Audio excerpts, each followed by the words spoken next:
ये लोग तो चलो छोड़ें, लेकिन जब हम इस्लाम की बात करते हैं, जब हम इस्लाम की तबलीग करते हैं, तो फिर हमें इस तरह की डिमांड लोगों से करना, इस तरह की तवक्कुआत रखना कि मुझे ये राइट दिया जाए, मुझे ये चीज़ छोड़ी जाए बिकॉज़ मैं इस्लाम का दाई हूँ और मैं इस्लाम का काम कर रहा हूँ, तो मेरा ये हक़ है। हक़ नहीं है।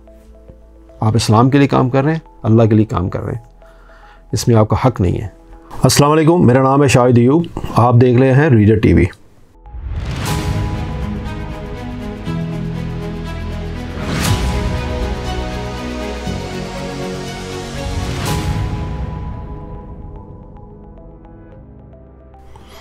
आज का जो मौजू है, मुझे एक वीडियो देखने का इत्तफ़ाक़ हुआ डॉक्टर ज़ाकिर नाइक की। सच्ची बात है कि मैं बहुत ज़्यादा मुझे डिसअपॉइंटमेंट हुई और बहुत ज़्यादा रंज हुआ, दुख हुआ इस बात पे कि जिस तरह उन्होंने चीज़ों को एक्सप्लेन किया। मैं ज़ाहिर है मेरे दिल में तो उनकी बहुत कदर है, वो एक दाई हैं इस्लाम के, बड़ी कंट्रीब्यूशन है इस्लाम को फैलाने में उनकी, बहुत मेहनत से काम करते हैं। मैं अपना मुकाबला तो उनके साथ कर ही नहीं सकता, नो वेयर क्लोज, बट कुछ चीज़ें ऐसी होती हैं जो बड़े इस्टेब्लिश फैक्ट्स होते हैं और वो सम टाइम बंदा रवानी में अपनी असल चीज़ को ज़ाहिर कर देता है। सो बहुत ही अफसोसनाक बात थी ये। मैं आपको उनकी एक छोटा सा क्लिप सुनवाता हूँ जो उन्होंने इरशाद फरमाया पाकिस्तान इंटरनेशनल एयरलाइन के बारे में, पाकिस्तान के बारे में और पाकिस्तान के लोगों के बारे में। वो आप ज़रा क्लिप सुनिए और फिर उसके ऊपर बात करते हैं। अभी आपको मिसाल दूंगा, मैं आ रहा था, हमारा 1000 किलो था, पीआई के मैंने सीईओ से बात किया, नाम नहीं लेता हूं, कौन सीईओ, स्टेशन मैनेजर से, कंट्री मैनेजर से बात किया, डॉक्टर साहब आपके लिए कुछ भी करूंगा। मैं बोला ठीक है भाई, 6 लोग जा रहे थे, मैंने बोला भाई 500-600 किलो ज्यादा है, हाँ डरो मत, मुझे 50% डिस्काउंट दूंगा। मैं बोला भाई 50% डिस्काउंट के बदले में और 4 लोग को लेके आऊं और सस्ता पड़ेगा ना। बोला देने का तो फ्री दे, मतलब मत दे। ठुकरा दिया मैंने। पीआई पाकिस्तान एयरलाइन, अरे इंडियन में कोई भी गैर मुस्लिम मुझे देखेगा तो फ्री में छोड़ेगा। ये है इंडिया। गैर मुस्लिम डॉक्टर जाकिर नाइक को देखेगा 1000 किलो 2000 किलो छोड़ देता है। ये पाकिस्तान है, गवर्नमेंट का गेस्ट हूं मैं, मेरे वीजा पे लिखा स्टेट गेस्ट, और आपका सीईओ पाकिस्तान का बोलता है 50% डिस्काउंट देगा, चार्ज कर रहे 110 रिंगेट 1 किलो का। मुझे इतना दुख हुआ कि पाकिस्तान में मैं आ रहा हूं, doctor Zakir Naik state guest है और वो 300 किलो छोड़ नहीं सकते, बोलते 50% डिस्काउंट देंगे। मुझे नहीं चाहिए तेरा डिस्काउंट। मैंने 6 लोग और लेके आया, मेरा सामान लेके आया। जो इज्जत मुझे इंडिया में मिलती है, पाकिस्तान के लोग चाहते हैं मुझे, ये कहता हूं मैं। जी, तो आपने ये क्लिप सुना, अब आइए ज़रा इसका तजिया करते हैं। ज़ाकिर नाइक साहब मलेशिया से पाकिस्तान आ रहे थे पीआई की फ़्लाइट पे। बकौल उनके वो 6 लोग थे, उनके पास 600 किलो सामान ज़्यादा था और उनको पीआई स्टेशन मैनेजर ने 50% डिस्काउंट की ऑफ़र की। Being in pi for about 30 years, पहले तो मुझे ये समझ नहीं आती कि उसने 50% डिस्काउंट किस बेस पे किया, एनी हो, और उसके पास कोई ऐसा राइट नहीं है कि वो 50% डिस्काउंट ऑफ़र करे। अगर उसने किया होगा, जो मुझे नहीं पता और ना मैंने इसकी तहकीक की है, अगर उसने किया होगा तो ज़ाहिर है किसी हायर अप को कॉन्फ्रेंस में लेके अप्रूवल लेके किया होगा। अगर उसने किया होगा तो मैं तो ये समझता हूँ उसने ऐसा ही किया होगा, पहली बात। दूसरी बात, वो कह लगे थे कि इंडिया में मुझे लोग, हिंदू लोग देखते हैं तो मुझे 600 किलो क्या 1000 किलो क्या इससे भी ज़्यादा छोड़ देते हैं। बड़ी अच्छी बात है, ज़ाकिर नाइक साहब को वो 1000 किलो छोड़ देते हैं। कैसे छोड़ देते हैं इसको ज़रा मैं आगे जाके तजिया करता हूँ। फिर वो कहने लगे कि मैंने कहा 4 लोग और ले लेता हूँ साथ, ताकि ये 600 किलो के पैसे नहीं देने पड़े। तो वो 4 लोगों को और साथ ले आए और वो 600 किलो आई बिलीव के वो ले आए साथ अपने। फिर उनका कहना था कि मुझे इंडिया में ज़्यादा इज्जत मिलती थी। पता नहीं अगर इंडिया में उनको ज़्यादा इज्जत मिलती थी तो वो पाकिस्तान क्या लेने आए।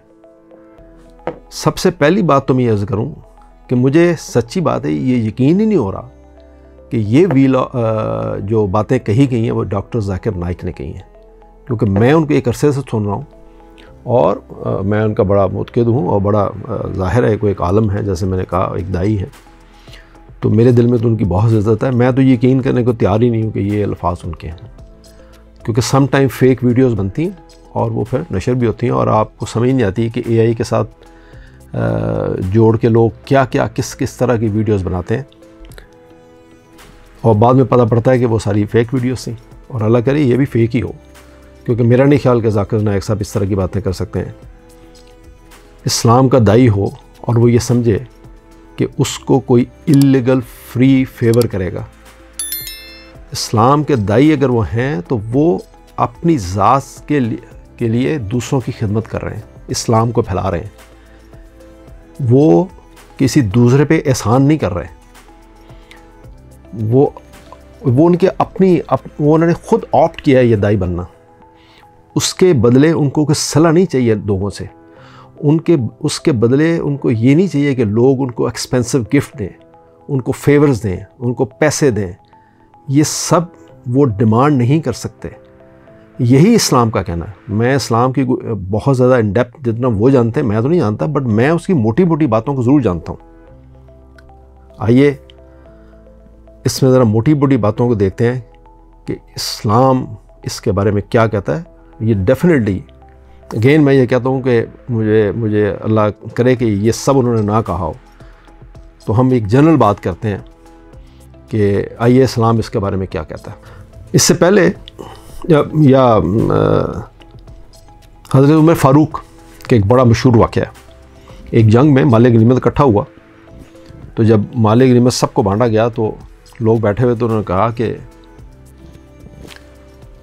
आपसे पूछा गया कि सबको एक चादर मिली थी, उस चादर में जो कमीज़ बनती नहीं है और आपका माशाल्लाह कद भी लंबा है, आपने एक चादर में कमीज़ कैसे बनाई?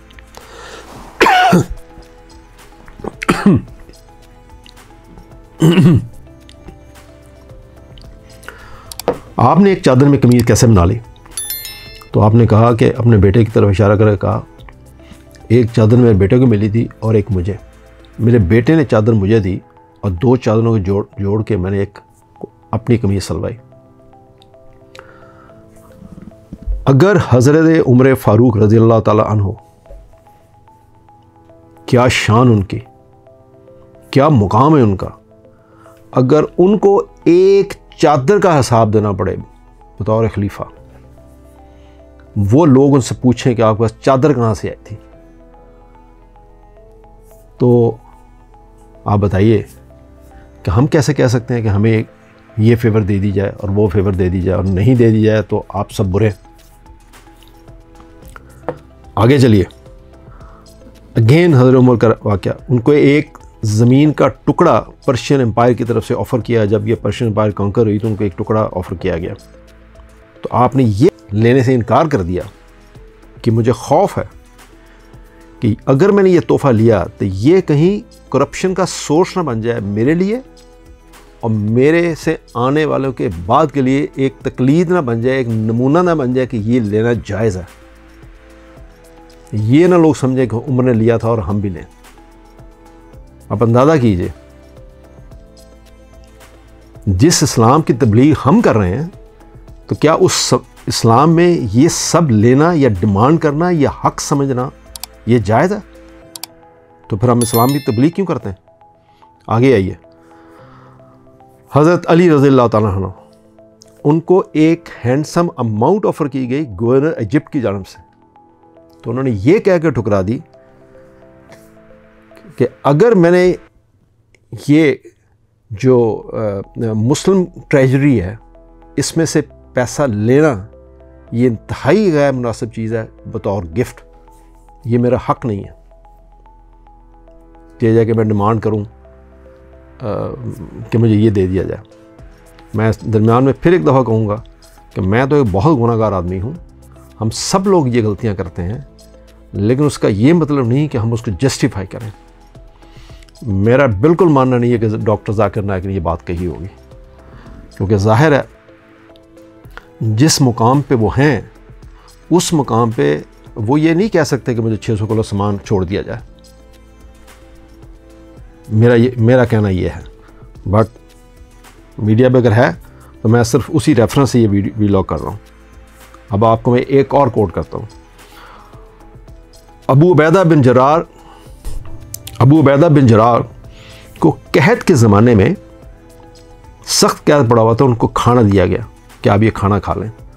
तो उन्होंने वो खाना ये कह के खाने से इनकार कर दिया कि मैं उस वक़्त तक खाना नहीं खाऊंगा जब तक मेरे जो लोग हैं वो खाना नहीं खा रहे, वो भूखे हैं। तो अगर किसी एक फ़्लाइट पे किसी एक पैसेंजर को 600 किलो सामान छोड़ दिया जाए तो जो बाकी 400 बंदा है उसको क्यों ना छोड़ा जाए? वो क्या इस मुल्क के शहरी नहीं है? उनका इस मुल्क के ऊपर कोई हक नहीं है? जिन्होंने इस मुल्क के लिए खून पसीना दिया है, उसमें से कितने लोग होंगे जिन्होंने इस मुल्क के लिए कुर्बानियाँ दी होंगी? उसमें से कितने मुसलमान ऐसे होंगे? मुझसे वो सारे बेहतर हैं, इंक्लूडिंग डॉक्टर ज़ाकिर नाइक। वो तो खैर बहुत बड़ा मुकाम है उनका, लेकिन उस फ्लाइट पे जितने लोग सफ़र कर रहे थे वो सारे के सारे करैक्टर वाइज, इखलाक वाइज, हर लिहाज से एज ए मुस्लिम वो मुझसे बहुत बेहतर लोग हैं। तो क्या उनमें से कोई एक बंदा भी ऐसा नहीं था जिसका हक नहीं था कि वो कहता मेरा भी 200 किलो छोड़ो?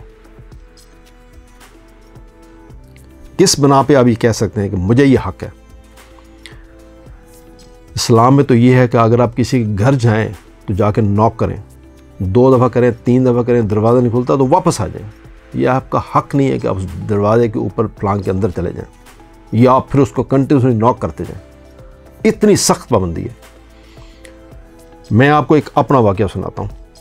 अपना वाक़या सुनाने का मतलब यही नहीं कि मैं आपको ये कहना चाहूँ कि मैं बहुत बड़ा आदमी हूँ, लेकिन मैं आपको एक ऐसा वाक़या सुनाता हूँ जो आप सुनिए।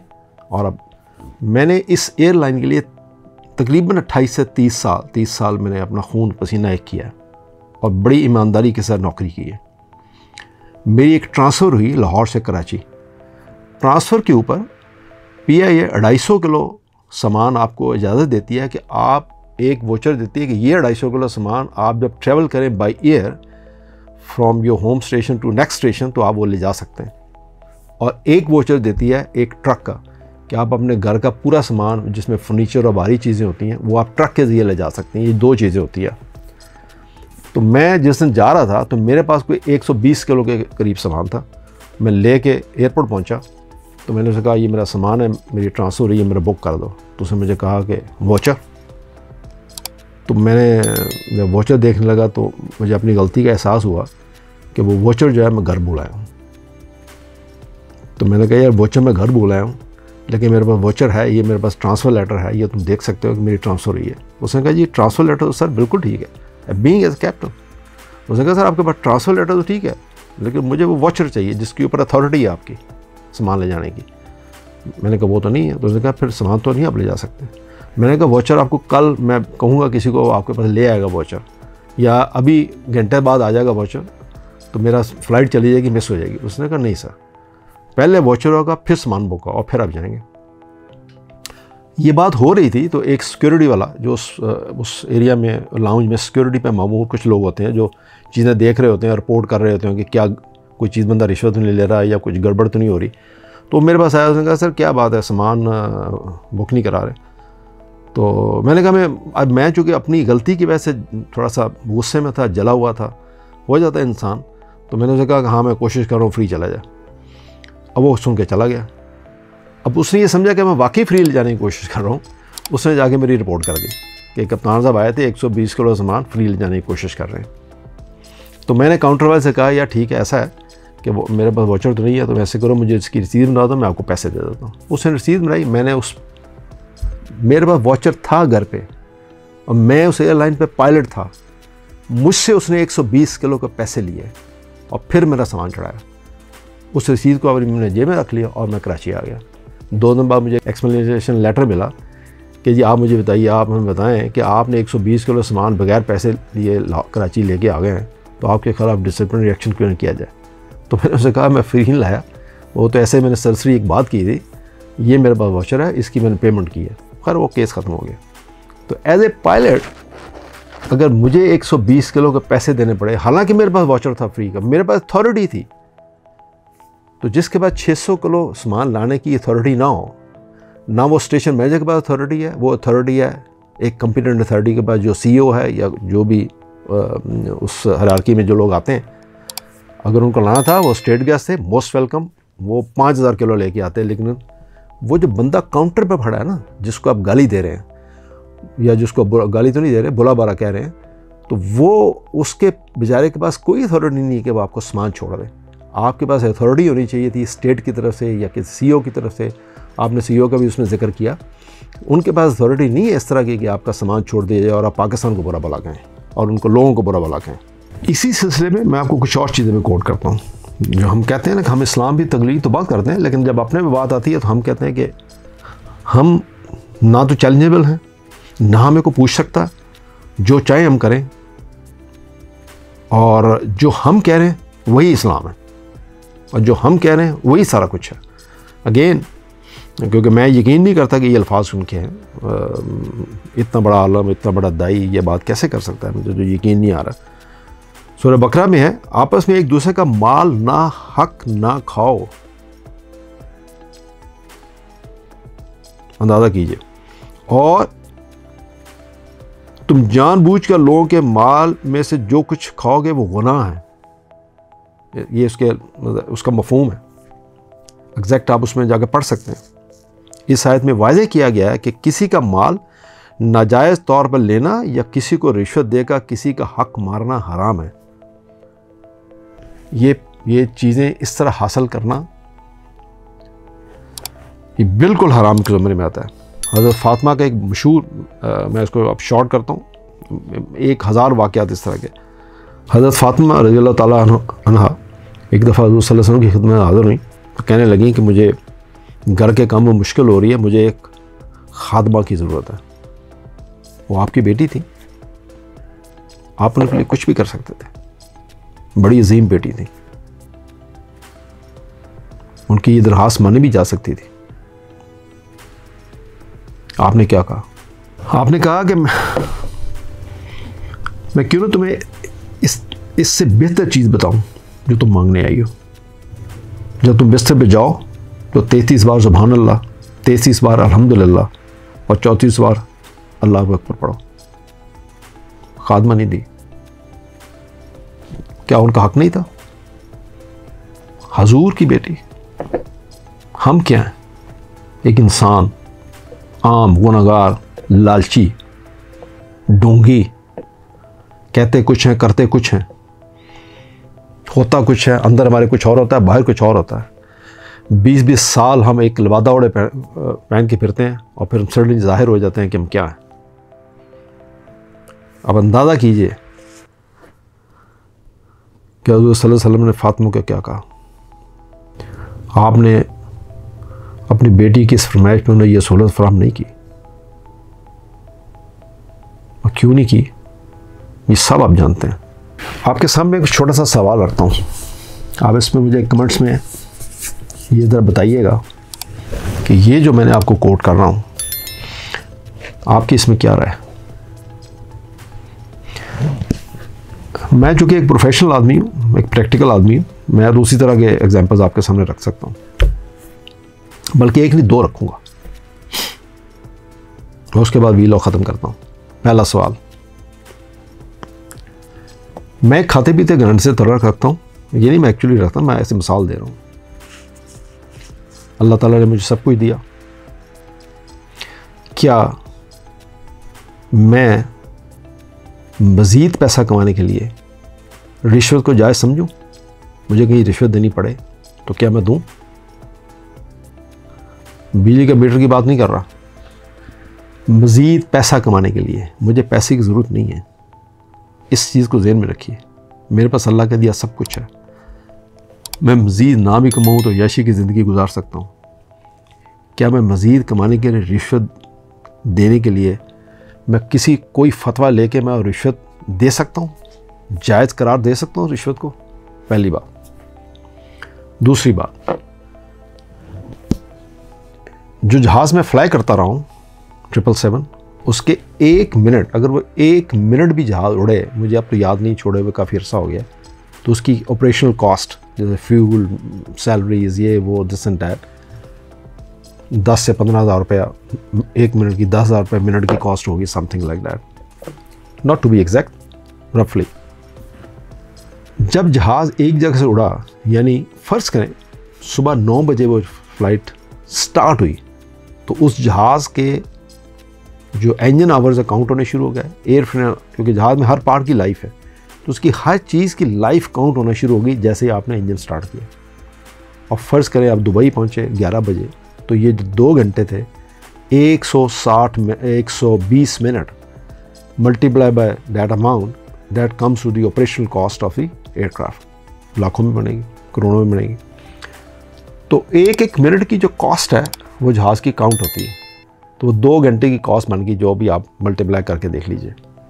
ओके, नाउ प्रैक्टिकली क्या होता है एयरलाइंस में सब जगह, वो 9 बजे की बजाय वो फ़्लाइट 9:15 पे, या 9 बजे, अब 9:15 नहीं समझे, 9:15 पे उसने इंजन स्टार्ट किया, 15 मिनट लेट हो गए। अब जो ज़ाहिर ग्राउंड स्टाफ होता है, जिन्होंने बोर्डिंग करानी होती है और सामान लोड करना, तो उनके अपने बेचारों की बहुत सारी कंस्ट्रेंट्स होती हैं। एयरपोर्ट की एजेंसीज़ का मसला होता है, इमिग्रेशन का मसला है, कोई पासपोर्ट का मसला है, so there are so many problems. वो फ़्लाइट लेट हो गई 15 मिनट। अब ट्रैफिक वाला जो ये सब काम करते हैं, वो कोशिश करते हैं कि फ़्लाइट ऑन टाइम चली जाए, या कम से कम ऑन टाइम नहीं गई तो कप्तान को कहते हैं ये 9:15 गई है, तो आप इसको 9:05 पे शो कर दें। हम 5 मिनट की डिले शो कर देंगे, 10 मिनट हमारी खिंचाई नहीं होगी, हमें कोई लेटर नहीं मिलेगा। अब अगर ये कप्तान कहे कि मैं नहीं करूँगा, मैं 9:15 ही शो करूँगा, और वहाँ जितने में पहुँचेगी 11:15, ज़ाहिर 5 मिनट लेट चलेगी, वहाँ 5 मिनट लेट पहुँचेगी, तो मैं वही टाइम शो करूँगा, तो वो कप्तान ठीक है, आपने बताना ये है। या एक दूसरा कप्तान जो ये कहे कि ठीक है, मैं तुम्हारे लिए ये झूठ बोल देता हूँ कि 9:15 की बजाय मैं 9:05 शो कर देता हूँ, लिख देता हूँ किताब में कि ये फ़्लाइट 9:05 पर रवाना हुई, ताकि तुम्हें लेटर मिले। और वहाँ जब फ़्लाइट पहुँचेगी कितने बजे, 11:15 पे, यानी 15 मिनट लेट, तो मैं वहाँ भी 11:05 ही शो करूँगा। तो टोटल टाइम उसने वही रखा 2 घंटे, यानी 10 मिनट इधर से कम किए और 10 मिनट उधर से कम कर दिए। यानी एयरक्राफ्ट की जो कॉस्ट है, ऑपरेशन कॉस्ट, उसके इंजन की कॉस्ट, उसके बॉडी की कॉस्ट, उसके स्ट्रक्चर की कॉस्ट, वो सारी की सारी वही 2 घंटे की काउंट हो, ताकि एयरलाइन को नुकसान ना हो या जहाज़ की कॉस्ट में उसको नुकसान ना हो। ठीक है, लेकिन इस बेचारे का लेटर इशू ना हो, सिर्फ ये कंसिडर करते हुए क्या ये जस्टिफाई है। हालांकि उसने किया कुछ नहीं है, 2 घंटे ही लिखा है, लेकिन क्या ये झूठ 10 मिनट कम करने वाले जस्टिफाई है। हम हर चीज़ को जस्टिफाई करने को तैयार होते हैं, हमारे पास जस्टिफिकेशन बहुत सारी पड़ी होती है, लेकिन मेरा ख्याल है कि इस जस्टिफिकेशन की ज़रूरत नहीं होती जो हम साबित करने की कोशिश करते हैं। सच सच है, झूठ झूठ है। कुछ लोग कहेंगे जी आपने सिर्फ इस्लाम के कुछ वाक़यात कोट किए। अब आइए मैं आपको 2 और वाक़यात एक और कोट करता हूँ। रिचर्ड निक्सन, कौन नहीं जानता उनको, वाटरगेट स्कैंडल, बहुत मशहूर स्कैंडल। क्या हुआ था उसमें? Nixon attempted to cover up his administration illegal activities including a break in at the Democratic National Committee headquarters. Investigations revealed the Nixon involvement in financial corruption. Financial भी थी, और उसके साथ साथ क्या था, using government funds for personal expenses, accepting secret campaign contributions, trying to extort money for corporations. ये एक मशहूर वाटरगेट स्कैंडल था जिसमें आपने उसमें पढ़ा भी होगा सारा। अब उसमें कितनी फाइनेंशियल करप्शन हुई कि नहीं हुई ये रिपोर्ट देख के पता चलेगा, लेकिन एक ये स्कैंडल बहुत बड़ा था जिसमें निक्सन को कि उसके लिए बहुत बड़ा मसला बना ये वाला। नहीं छोड़ सके वो, चाहे जाए कि वो अमेरिका के प्रेसिडेंट थे या एक अच्छे प्रेसिडेंट थे, लेकिन एक छोटी सी गलती की वजह से, और एक सहाफ़ी ने जो ये वाटरगेट स्कैंडल जो था वो उसको डिस्क्लोज़ किया, और उसके बदले उनको निक्सन साहब को क्या करना पड़ा वो आप सब जानते हैं। इसी तरह एक और जिसमें ये थे फर्नांडिनो मार्कोस, फिलिपीन के जो प्रेसिडेंट थे, उन्होंने जब मार्शल लगाया 1972 में, तो क्या किया, उन्हें embezzlement of government funds, seizing assets of opposition leaders, forcing businessmen to contribute to his cronies, यानी वो लोगों को मजबूर करते रहे कि वो उनके क्रोनी से उनके अकाउंट्स में फंड्स दें, और बड़े बड़े लीडर्स के जो फंड उन्होंने सीज़ किए, गवर्नमेंट फंड्स में उन्होंने एम्बेजमेंट की और तकरीबन $10 बिलियन बनाया उन्होंने। तो क्या वो छोड़ दिया उन्होंने उनको सबको? तो ये देखिए, ये सब चीज़ें, ये नहीं कि सिर्फ मुसलमान, जो भी हो, मुसलमान हो या ना हो, कुछ भी हो, जो आपका है ना करैक्टर और आपकी जो है फाइनेंशियल करप्शन, उसको कोई भी बर्दाश्त नहीं करता। वो आप ये नहीं कह सकते कि मैं प्रेसिडेंट हूँ और मैं उस मुल्क के लिए मैंने ये किया तो मुझे ये हक़ है कि मैं ये वाला पैसा खा लूँ, ये वाला पैसा मुझे छोड़ दिया जाए, ये वाला पैसा मुझे बख्श दिया जाए। ऐसी चीज़ें नहीं होती। आप प्रेसिडेंट बने अपनी चॉइस से बने। आपने ख़ुद कहा कि मैं ये इलेक्शन लड़ूंगा और प्रेसिडेंट बनूंगा, या आपने ख़ुद इलेक्शन लड़ा कि मैं प्राइम मिनिस्टर बनूंगा, या आपने ख़ुद ऑप्ट किया कि मैं इस्लाम की तबलीग करूंगा अल्लाह के लिए, या मैंने ख़ुद ऑप्ट किया कि मैं पायलट बनूंगा। बड़े मुश्किल जॉब थी, लेकिन जो भी हम करते हैं अपनी चॉइस से करते हैं। लेकिन जो हमें दिया जाता है वो होता है जो कानून के दायरे में होता है। ओवर एंड अबव जो कुछ होता है वो हमारा हक़ नहीं होता, ना हम उस हक़ को क्लेम कर सकते हैं, और ना ही फिर अगर पैसा ना मिले तो हम कौम के लोगों को बुरा भला कहना शुरू कर दें। ये लोग तो चलो छोड़े, लेकिन जब हम इस्लाम की बात करते हैं, जब हम इस्लाम की तबलीग करते हैं, तो फिर हमें इस तरह की डिमांड लोगों से करना, इस तरह की तवक्कुआत रखना कि मुझे ये राइट दिया जाए, मुझे ये चीज़ छोड़ी जाए बिकॉज़ मैं इस्लाम का दाई हूँ और मैं इस्लाम का काम कर रहा हूँ, तो मेरा ये हक़ है। हक़ नहीं है। आप इस्लाम के लिए काम कर रहे हैं, अल्लाह के लिए काम कर रहे हैं, इसमें आपका हक़ नहीं है। और फिर आप उन लोगों को बुरा भला कहें, जैसे आपने कहा कि मैं स्टेज पे लड़कियां आई और फिर मैं नीचे उतर गया, तो इंडिया में ऐसा नहीं होता। पाकिस्तान को क्या हो गया? आप पाकिस्तानी को बुरा भला कहते रहे। मेरा नहीं ख्याल ऐसा है। इंडिया में जो कुछ हो रहा है वो सब दुनिया जानती है कि इंडिया में क्या हो रहा है। कौन नहीं जानता कि इंडिया में क्या हो रहा है? कौन नहीं जानता कि इंडिया में किस तरह के रेप होते हैं बसों के अंदर? ये सब लोग जानते हैं। पाकिस्तानी बुरे नहीं हैं।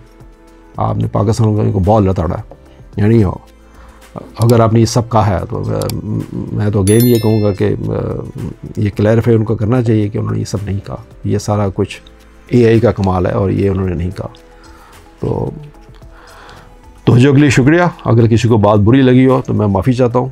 मुझे उम्मीद है कि आप अपने कमेंट्स में ये सब इसके बारे में अपनी राय भी ज़रूर देंगे। शुक्रिया। अल्लाह हाफ़िज़।